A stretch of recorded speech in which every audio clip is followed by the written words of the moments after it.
৪৭তম BCS প্রার্থীরা তাদের লিখিত পরীক্ষা পিছিয়ে যৌক্তিক সময় নেওয়ার দাবিতে লং মার্চ টু পিএসসি ঘোষণা করেছে। সেখানে আছেন আমাদের সহকর্মী শেখর আজাদ। সবশেষ অবস্থা জানতে সরাসরি যুক্ত হচ্ছি তার সঙ্গে।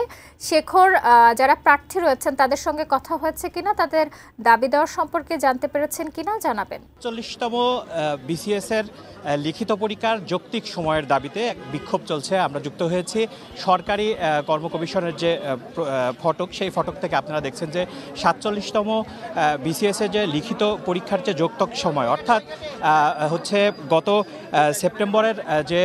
সেপ্টেম্বরের ২৮ তারিখের রেজাল্ট, এদের প্রিলি পরীক্ষার রেজাল্ট প্রকাশিত হয়েছে এবং তার ২ মাস পরে অর্থাৎ ২৮ নভেম্বর তাদেরকে লিখিত পরীক্ষার ডেট দেওয়া হয়েছে এবং এই সময়টা তারা বলছে যে এই সময়টা খুবই কম। কারণ এর আগে যে বিসিএসগুলো হয়েছে ৪০, ৪১, ৪২ বা এর পরবর্তীতে বিসিএস, প্রতিটা বিসিএসে লিখিত পরীক্ষার জন্য ৬ মাস, ৭ মাস, ৮ মাস, এমনকি ১ বছর সময় দেওয়া হয়।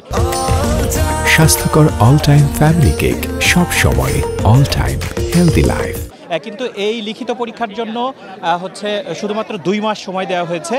২ মাস পরেই লিখিত পরীক্ষা নেওয়া হবে এবং এই সময়টাকে তারা বৈষম্য বলছে এই অর্থে, যেহেতু বিসিএস পরীক্ষায় যারা অংশগ্রহণ করে তারা অনেকে থাকে যারা প্রথমে এইবার বিসিএস পরীক্ষা দিচ্ছে এবং অনেকে থাকে যারা কয়েকবার বিসিএস পরীক্ষা দিয়েছে এবং তাদের রিটেনের প্রিপারেশন অলরেডি আছে।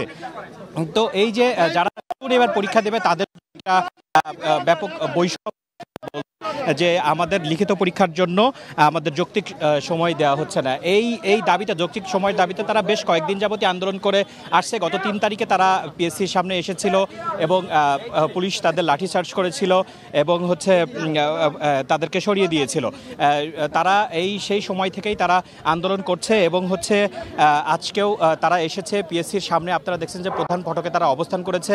কিছুক্ষণ আগে প্রশাসনের পক্ষ থেকে বলা হয়েছিল একটা প্রতিনিধি যাওয়ার জন্য, কিন্তু তারা সেটাকে নাকচ করেছে। তারা বলছে যে পিএসসির যারা দায়িত্বশীল আছে তারা এখানে এসে তাদের সাথে কথা বলবে এবং তারা যে যৌক্তিক যে দাবিটা করছে, তারা এই যৌক্তিক দাবি আদায় না হওয়া পর্যন্ত তারা এই অবস্থান কর্মসূচি চালিয়ে যাবে।